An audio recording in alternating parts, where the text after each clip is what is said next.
The story of the kings and queens of England is more surprising than you might think.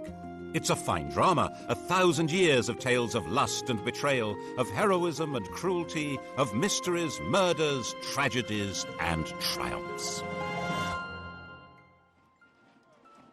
Oh, you're probably thinking that applies to medieval kings, all right, but this programme's about the modern monarchy, from Victoria to the home life of our own dear Queen, and there's not much of that sort of thing going on here. Oh, really? Keep watching. What, you may wonder, did lust have to do with the matronly Queen Victoria? Well, she was young once, and her husband, Prince Albert, gave his name to more than just a bridge, a concert hall, and a memorial. No other British royal has a body piercing named after him. And we can't show you where the ring goes in a Prince Albert, you'll just have to guess. Kept Victoria happy, 9 children. And this isn't only a collection of royal trivia for the tabloids. We can reveal for the first time on television that the present Queen's grandfather, George V, actually took over the running of the country, secret personal rule, for a few days in 1931. He believed it was the only way to save the country from revolution. Most of the papers relating to this are still hidden. How much do we really know about what goes on? In 1867, Walter Badger wrote a book on the British Constitution which said that it had 2 parts, the efficient part and the dignified part. The dignified part was headed by the Queen. It was a piece of theatre whose only purpose was to make people feel loyalty.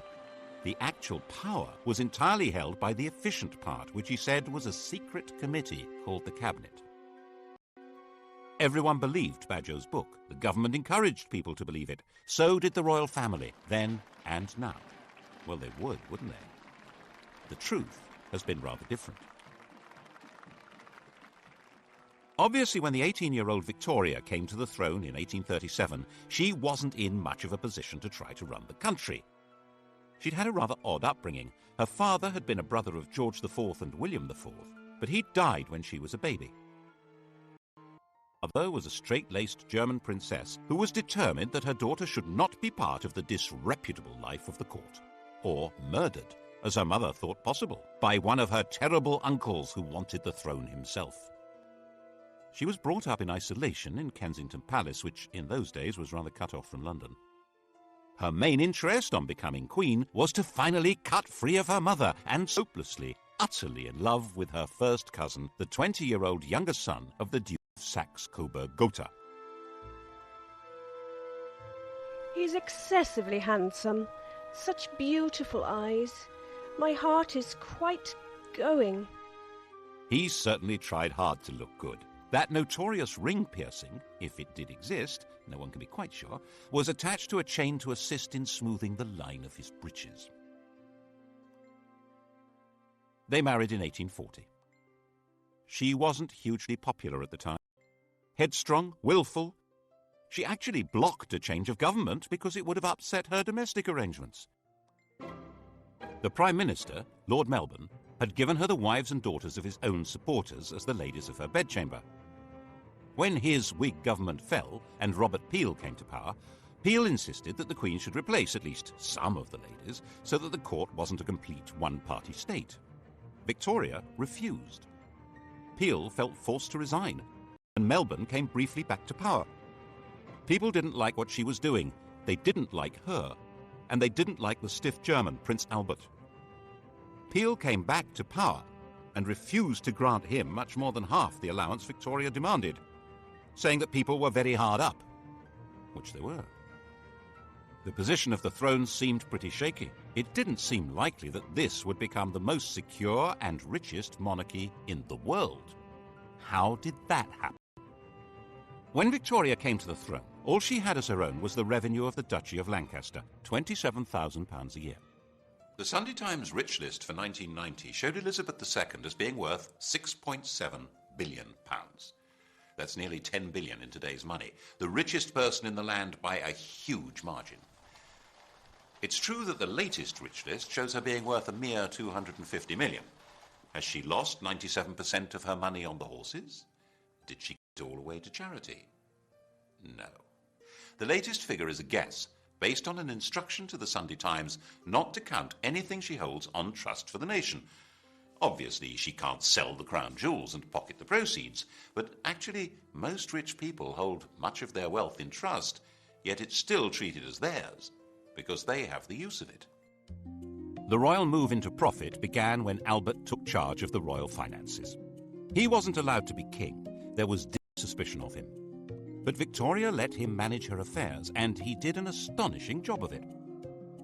The royal household was an incredible Gothic antique. To clean a window in Buckingham Palace was a job for the Lord Chamberlain's staff. Unless it was a kitchen or scullery window, then they had to call on the Lord Steward. And laying a fire was the Lord Steward's job, but lighting it, the Lord Chamberlain's. As their staff were not on good terms, the Queen froze. Other palace staff were paid for jobs whose very purpose and even existence had been forgotten. Enter Albert with boiling water and a hatchet. He sorted that lot out and cut Victoria's costs dramatically. He had a huge capacity for work and organisation, so when he came up with the idea for a great exhibition of the world's arts and industry, no one should have doubted that he could make it happen. Of course, they did doubt it. They had no confidence in the exhibition hall, the Crystal Palace, a giant greenhouse erected by a gardener. And when they realised that thousands would congregate there, they thought that it would be a rallying point for revolutionaries. The opening of the Great Exhibition on May 1st, 1851, was a thrilling day for the nation and for Victoria. The royal couple began to be viewed with some enthusiasm, and it was quite understandable that the next year an eccentric miser should leave the Queen £500,000 in his will. Albert's influence in government rose visibly, which of course soon put an end to his popularity. By 1854 it was generally believed that Albert the Foreigner was a traitor in league with Russia, forcing loyal ministers out of office. Crowds gathered round the Tower under the impression that Albert and Victoria had been arrested for treason. That frenzy died down, but at the back of it were two things that were going to be permanent problems. One was that the Queen and the consort must have some role in running the country, but that couldn't be squared with any kind of representative government. And the other was that people were realizing that the monarch was making a profit, and they didn't like it. The solution was to conceal what was really happening under a cloak of secrecy, and that cloak is still in place.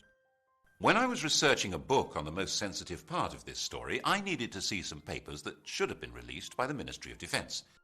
The then Navy Minister, David Owen, read the file and released it, but the crucial documents weren't there. He suggested they would have been treated as the private property of the Crown and kept in the Royal Archive. Private. I wasn't allowed in. Albert's own role was pretty secret. He was in reality acting as King of England, but that was behind the scenes. The title he was eventually given in 1857 was just Prince Consort. He took it very seriously and worked himself to death. His last act as the hidden King of England was at the end of 1861 to stop the Prime Minister from sending an angry dispatch to the American government. If it had been sent, England would probably have been pushed into the American Civil War. On the terrible shriek, she never recovered. She retired to Scotland and went into what seemed to be everlasting mourning.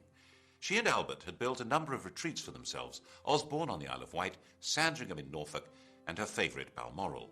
Here she hid for months at a time with the faithful Highland retainer John Brown. He was allowed enough familiarity for the Queen to be widely referred to as Mrs. Brown. Victoria herself could see no reason to take part in public ceremonies like the opening of Parliament. She thought that her hidden role as the head of her government was enough. But that, of course, led many people to wonder why they had to pay for her upkeep at all. She received, as she had done from the start of her reign, £385,000 a year from the government. It was more than she needed. Her court was nowhere near as expensive as, for instance, George IV's had been. And without her being visible, many people could see no point in her having this money. By the 1870s, there was a strong Republican movement expressing itself in newspapers, large public meetings, and in Parliament. The nature of the country was changing dramatically. New industrial cities were darkening the landscape with smoke and soot. A new kind of society was formed, a society of factory workers and low-paid artisans, of builders and miners and metal workers. These were people outside the political world, with no natural attachments to traditional political structures. And there were a lot of them. The anti-royalist head of steam built up every time Parliament was asked for extra grants to Victoria's children when they came of age or married. But in fact, it was very probably these children who saved her throne. No British statesman wanted to see the royal family given its marching orders when their marriages offered such a useful back door into the chancelleries of Europe. Victoria's eldest daughter was married to the heir to the Kaiser of the new German Empire and was a strong and useful influence on her husband and a thorn in Bismarck's flesh. The heir to the British throne, Albert Edward, had married Alexandra, daughter of the King of Denmark and sister of the King of Greece. The Greek crown had actually been offered to another of Victoria's sons, Alfred. The Greeks had sacked their own king and held a national vote on who should get the throne. 95% of them voted for Alfred, who was at the time an 18-year-old midshipman in the Royal Navy. The government made him turn it down because they had promised to keep their hands off Greece. Never mind. It went as a sort of hand-me-down to the son of England's good friend, the King of Denmark. And in 1874, Alfred married the daughter of Tsar Alexander II, which was jolly useful given the Anglo-Russian competition on the edges of India. These were marriages that would produce. Died in 1901. She had over 90 living descendants. It was a full-time job just getting them birthday presents. The rulers of Germany, Greece, Romania, Norway, Russia, Yugoslavia, Spain, and Sweden would all trace their descent from this stout little lady. There was a downside to this royal intermarriage. Victoria was a carrier of haemophilia, the condition that prevents blood from clotting, and the Spanish, Prussian, and Russian royal families were consequently affected by it. But even if the British government had known about that, they wouldn't have shed many tears over it. As a system for exercising influence abroad, the monarchy was well worth the money. It also ought to have the advantage at home of inducing people to be loyal to their country even if they detested its government, which was obviously very useful if you ran that government. But to sell monarchy to the British public, that monarchy needed rebranding. Enter, in 1867, a new Tory Prime Minister, Mr. Disraeli. Just the man to do it. He flattered, flirted, and lured Victoria out of mourning and back to public life, creating her Empress of India, turning her into the Queen Empress. Britain was now a world power with an international trade that dwarfed all others. Its navy dominated the oceans, and its empire expanded on the simple principle that trade follows the flag. And if the Union Jack is flying in each remote corner of the globe, then other flags aren't.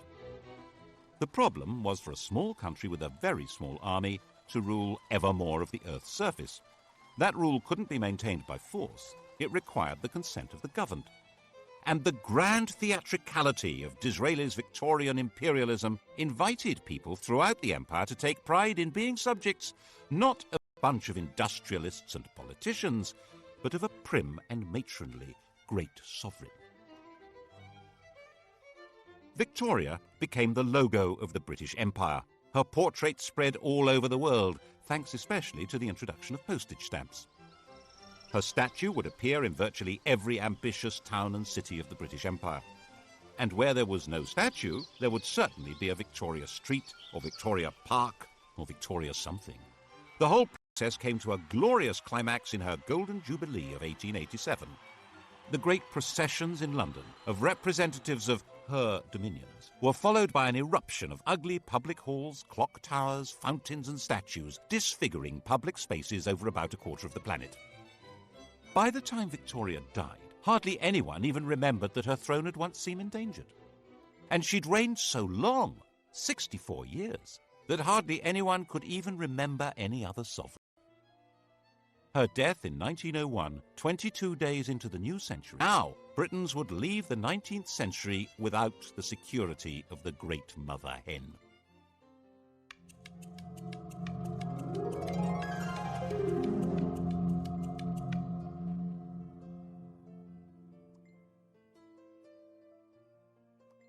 Victoria would cast a long shadow.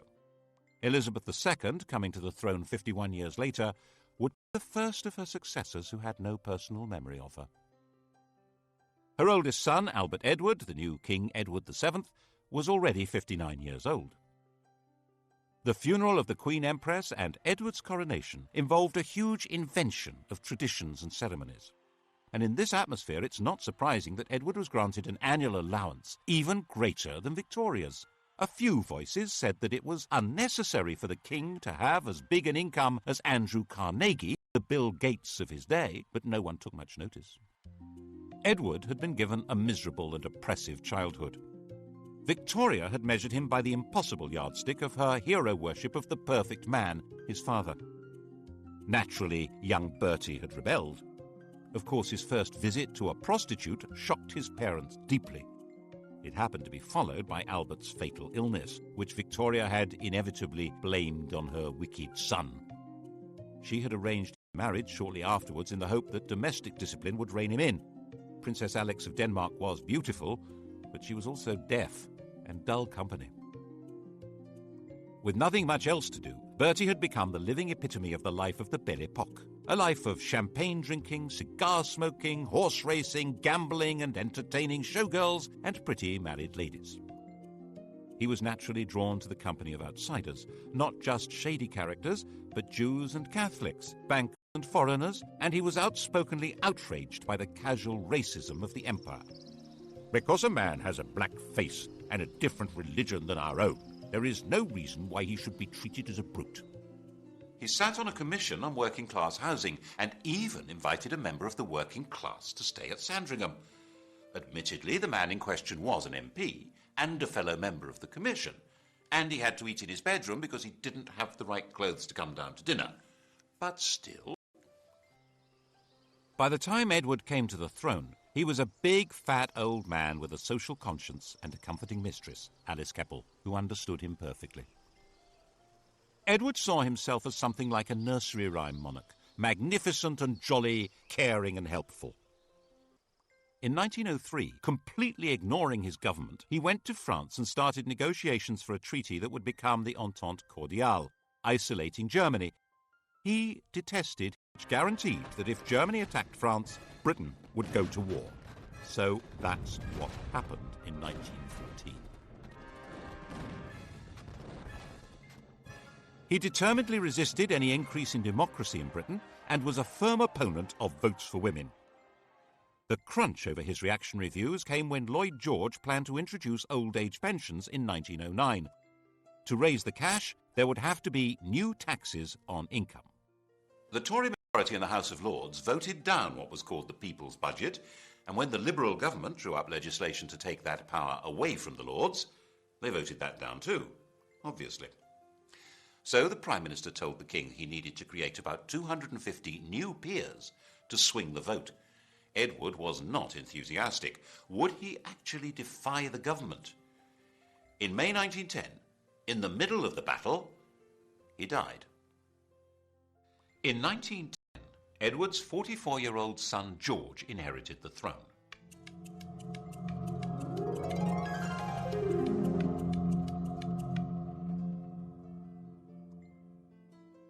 He was the late King's second son. He'd worked as a commander in the Navy, to which he was deeply attached. But in 1892, his elder brother Clarence had died, and he'd unexpectedly become heir. To step into his brother's shoes, he'd left his job and married the woman who'd been betrothed to Clarence, a relative called Princess Mary of Teck. He now inherited a fortune worth around 140 million in today's prices, and a political crisis. As part of the deal with the government to pass the budget and cut the powers of the House of Lords, it was agreed that the Crown could stop paying any income tax. In return, the King would pay for his own trips abroad. The new constitutional deal drew the teeth of the House of Lords. Whatever the elected government in the Commons decided to do, it now could do. The only possible break on its power was now the King, and the question was, of course, whether he would ever exercise it, and what would happen if he tried. At first, the Crown was too weak to try. When war began with Germany in 1914, George was seen, naturally enough, as a German, which he was. He kept a bit quiet about his courtesy titles of Field Marshal General of the Prussian Army and Admiral of the Imperial German Navy. To make himself seem more British and therefore more secure, In July 1917, George felt forced to change his family name from Saxe-Coburg-Gotha to Windsor and stop being a German prince and Duke of Saxony. Revolution was a real danger.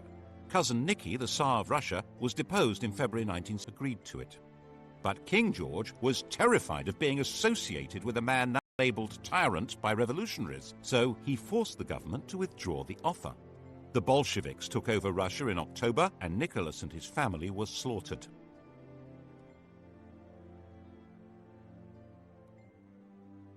To protect the king's reputation, it was put about that Lloyd George had refused to rescue them, despite the king's pleading. Then in November 1918, a German revolution forced the Kaiser, Cousin Willie, to abdicate, and Germany gave up the war. The whole political landscape had been transformed. There had been 6 emperors when George was crowned. By 1925, he was the only one left, and his world was not exactly safe. Most of the Southern Irish were committed Republicans. Attempts to hold that country by force were disastrous, and in 1922 the Irish Free State had come into being. King George had lost a considerable chunk of his kingdom. The wealth of the royal family continued to grow, due largely to Queen Mary's enthusiasm for collecting valuable trinkets at special prices. The Romanovs hadn't been allowed to join the British royals, but a substantial chunk of their jewellery did.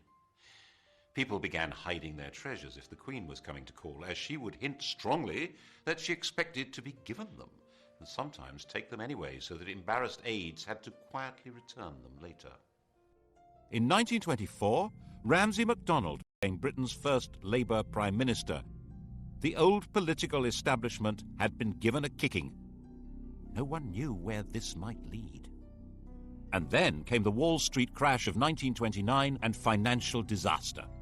The government needed huge loans, which were conditional on cuts in unemployment benefit and the pay of public servants and the armed forces. The Labour cabinet wouldn't do it, and MacDonald went to the king to resign. George was pretty sure this was a decisive moment.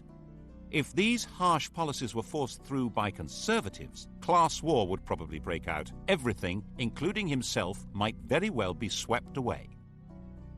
So he refused to accept the resignation. He persuaded Ramsay MacDonald that it was his patriotic duty to stay on as the leader of a new coalition government to force through the cuts. That way, they were more likely to be accepted. This was an extraordinary exercise of royal power, and it wasn't over yet. When the cuts were announced in September 1931, the entire Atlantic Fleet went on strike. This was the most powerful military force in the world, and it was gathered at Invergordon.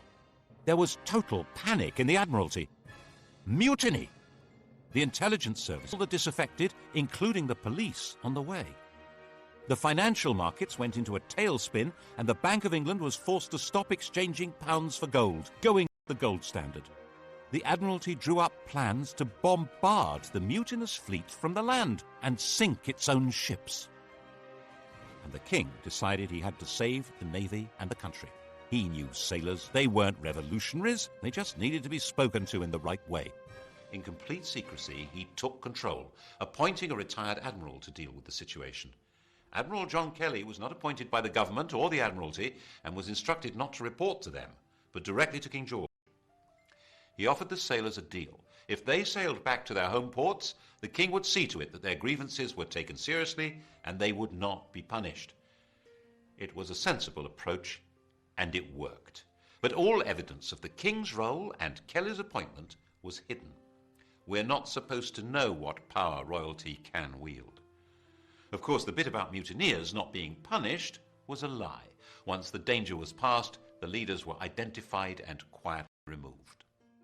The following year, 1932, King George gave the first Christmas radio message. He was now a presence in homes throughout his empire.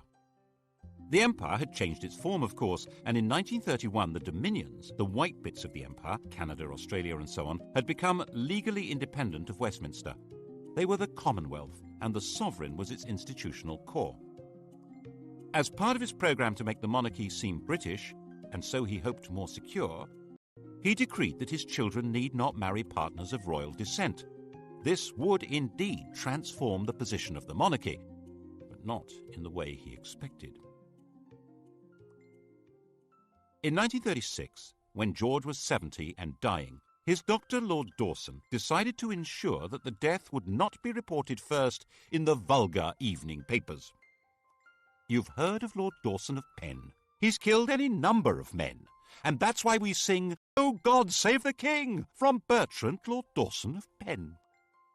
Lord Dawson met the Times' deadline by giving the King a fatal injection, called a whiz-bang.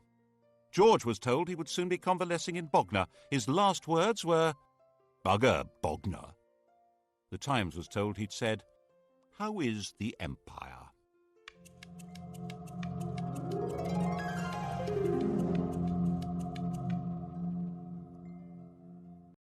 His successor, his son Edward, was 38, the poorly educated child of rather dysfunctional parents. The Queen had been completely distant, and King George famously said, "My father was frightened of his father, I was frightened of my father." Edward had escaped by travelling widely, and as the world's most eligible bachelor enjoyed affairs with a number of married women, culminating in the love of his life, the twice-married, elegant American Wallis Simpson. At the time of Edward's succession, the affair was in full swing, and her husband had resigned himself to a divorce. The British press completely censored the whole subject, while the rest of the world was fascinated by it. Edward insisted that he was going to marry Wallis and make her queen. The Prime Minister and the Archbishop of Canterbury said the country wouldn't stand for it. Were they right? Probably not. Edward was actually pretty popular. He wanted to go on the radio and appeal to the nation, but he wasn't allowed to do that. He was told it was unconstitutional. Without a written document, the Constitution is what the government can get away with. They had their reasons. These went beyond the court gossip that Wallis was said to be a lesbian, or a man, engaged in a sadomasochistic relationship with Edward. The crucial issue wasn't even that the head of the church shouldn't marry a divorcee, or that secret investigators had reported that Wallis Simpson had 2 other lovers, a car salesman and an Irish peer. The real reason only came to light in 2002. Secret documents show that the FBI told the British government that Wallis had another lover, the German ambassador von Ribbentrop. In fact, the FBI said she was a Nazi agent. That was why the government insisted Edward must give her up to keep the throne. Edward chose love rather than the crown. He abdicated and took Mrs. Simpson to live in France. The coronation went ahead, but with his brother Albert sitting on the throne.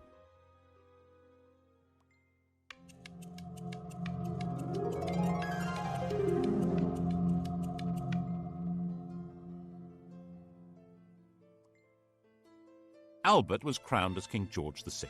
He was 18 months younger than Edward and completely lacked his brother's social grace. He stammered, he was shy, but at least he was safely married to Elizabeth Bowes-Lyon, the daughter of a minor Scottish aristocrat, the first royal to legally marry a commoner since Henry VIII.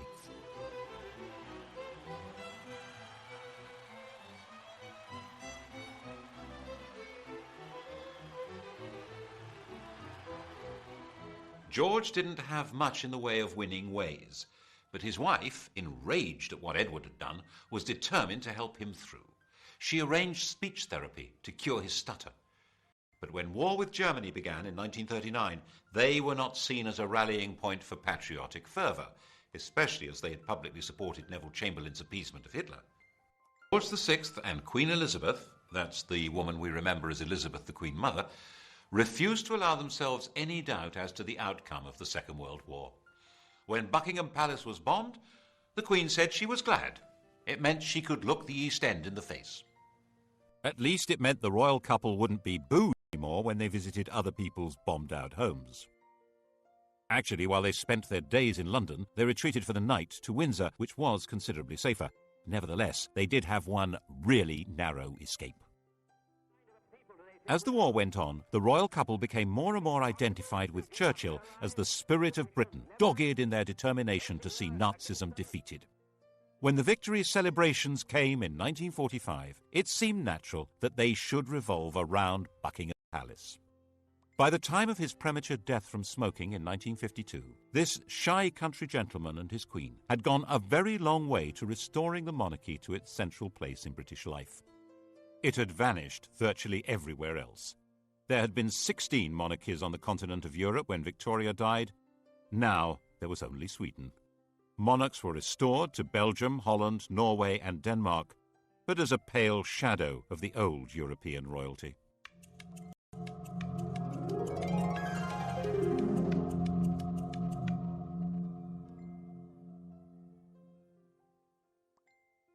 The new queen, the 25-year-old Elizabeth II, seemed to be a fairy tale remnant of a lost world of glamour. Her coronation was a celebration of pageantry itself in a country that was a vast bomb site. 4 houses out of 10 had been damaged or destroyed. It was even shown on the new medium of television, though the Archbishop of Canterbury feared men would watch in pubs without removing their hats. By her side in the coronation coach rode her husband. Like Albert, he would never be crowned. Philip, Duke of Edinburgh, was from the Greek and Danish royal house of Schleswig-Holstein-Sonderburg-Glucksburg. He had no surname. He was given the name of one of the branches of Elizabeth's family, Mountbatten. There was no question of the Queen becoming a modest suburban sovereign like the restored European royals. George's widow was sure her daughter should be regal and grand. Royalty required flunkies and castles and palaces and golden coaches. She herself made do with 6 cars, 3 chauffeurs, 5 chefs, 2 pages, 3 footmen, 2 dressers, and 30 secretaries, maids, treasurers, and housekeepers. And she was absolutely dead set against royalty paying publicity from the governments of the day.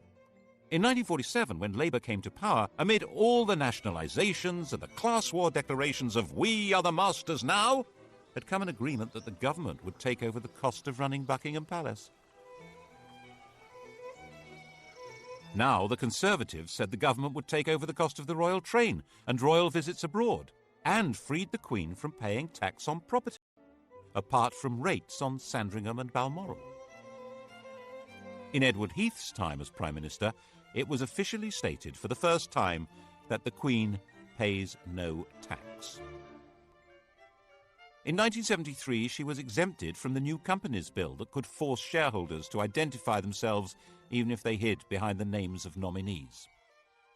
Her shares are hidden in a company called the Bank of England Nominees, which can only be used by heads of state and is uniquely exempt from disclosure laws. And in 1965, when a Labour government introduced capital gains tax, they declared that the Queen is exempt.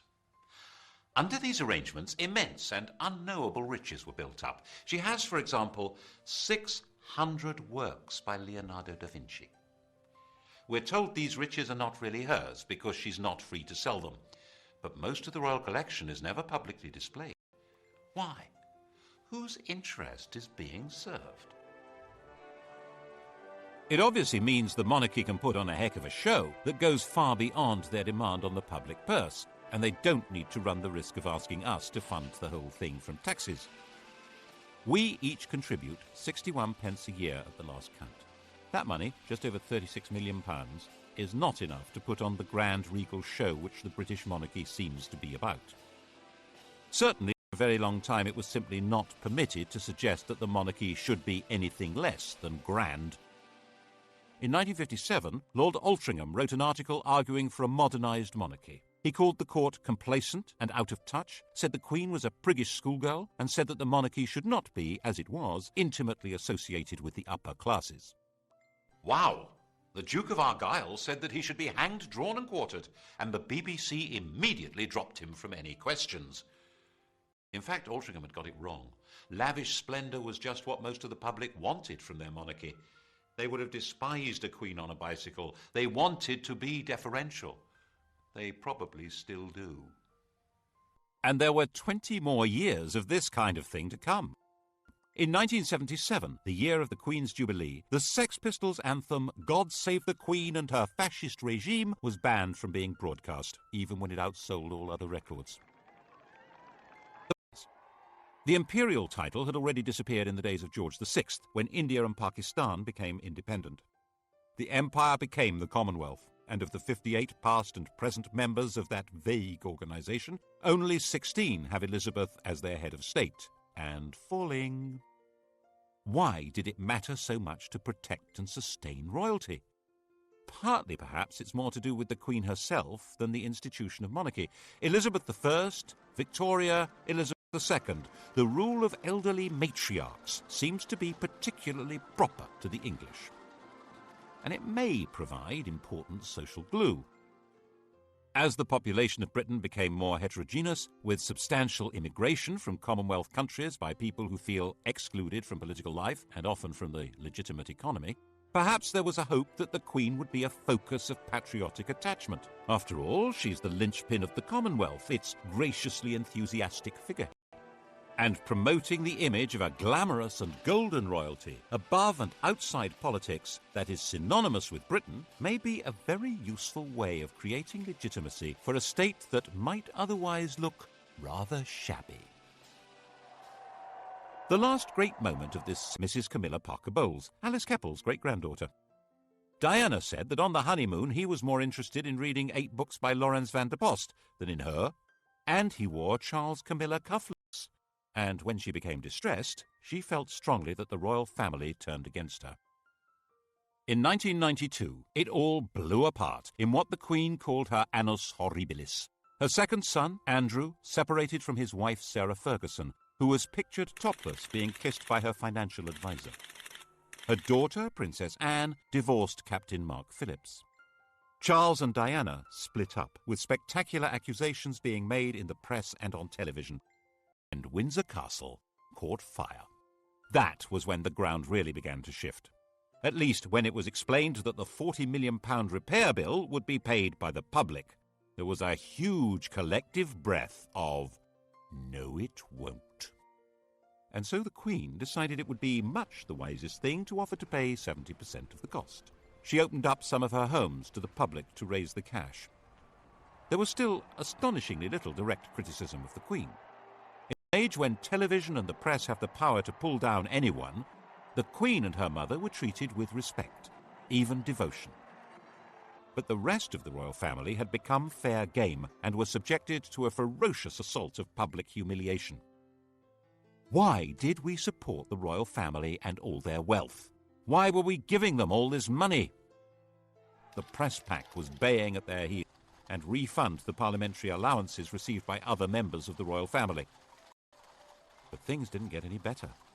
And the Queen herself began to be criticised in 1997, when Princess Diana was killed in a car crash in Paris. We all remember the shock and horror and the debate about the lack of public reaction by the senior members of the royal family. There was a widespread feeling that at that moment they were not in fact part of the nation. Was the programme started by George V of integrating the monarchy into the life of the nation coming unravelled? Instead of the monarch playing the role of warning and advising the Prime Minister, which is supposed to be her constitutional role, the Prime Minister warned and advised the sovereign to take public action. She had to be seen to grieve, or the monarchy itself might be in danger. And now we wait to see what happens next. The heir to the throne and his mistress are forever tainted with the image of the princess that was publicly destroyed. The Queen is an old lady, with a reign that begins to rival Victoria's in length. Can anyone be certain that the country would accept her son as king? There's always been a bargain at the heart of monarchy in this country. The monarch has always been dependent on the people. That bargain has been the key to survival. It began when William the Conqueror realised that he and his friends couldn't actually run a country where they didn't speak the language, or know the laws, traditions, or even the geography. It was restated in a series of crises in which monarchs who tried to rule without consent were simply dumped. Matilda, Jane Grey, Richard Cromwell, James II. And to give that consent, people need to feel that the sovereign is entitled to be there and respects laws even though no court can enforce them. Laws which today probably include having to pay tax. Partly, of course, the institution is sustained by the character of the Queen herself. Faced with enormous pressures and a job from which there is no possibility of rest, she has retained a calm resilience and exquisite constitutional carefulness which guarantees her a respectful place in history. Then what? The British monarchy is certainly a great addition to the gaiety of nations. Partly as a soap opera, partly as a walking, talking anachronism that makes other heads of state visibly uneasy. But it does come at a price. And whether the price is too high for the continued survival of this most extraordinary form of government, well, that, of course, will be the surprise ending.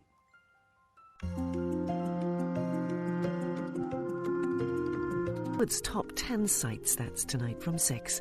Coming up, the story of the strongest, sharpest blade that's ever been made, a decisive weapon.